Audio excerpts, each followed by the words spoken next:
له ځانمرګو او چاودنو څخه په لرې یوه فضا کې دغه ځوانان د افغانستان د ازادې بایسکل ځغلونې د لومړنۍ ډلې په رامنځته کولو خپل همزولي ورزش ته هڅوي. دغه ډله 2 میاشتې مخکې جوړه شوه.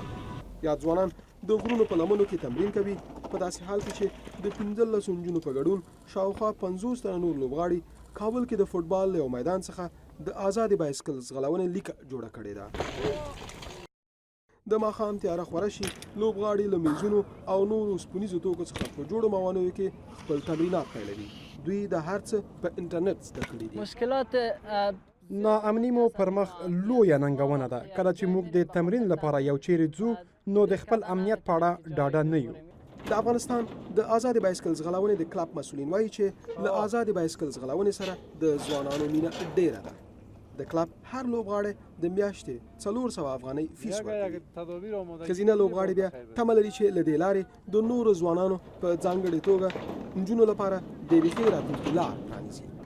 بیشتر مشکلات مردم خلک مزوروي، خلک د نجونو بایسکل ځغلولو ته په بده سترګه ګوري.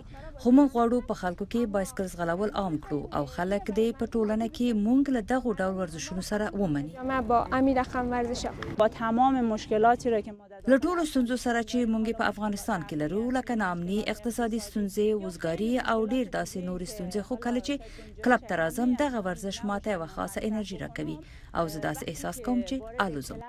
د طالبانو د رژیم پر مهال ښځو ته اجازه نه وه چې زده کړې وکړي او یا هم د کورنۍ د یو نارینه غړي پرته دی بهر ووځي. په تیرو څو کلونو کې د ښځو د حقونو په برخه کې ډیر څه شوي دي، خو د چارو څارونکي اندېښنه لري چې د ښځو پر خلاف روان تاوتریخوالی او په سیاسي ډګر کې د ښځو کمرنګه ونډه دغه لاسته راوړنې له خطر سره مخامخ کړي دي.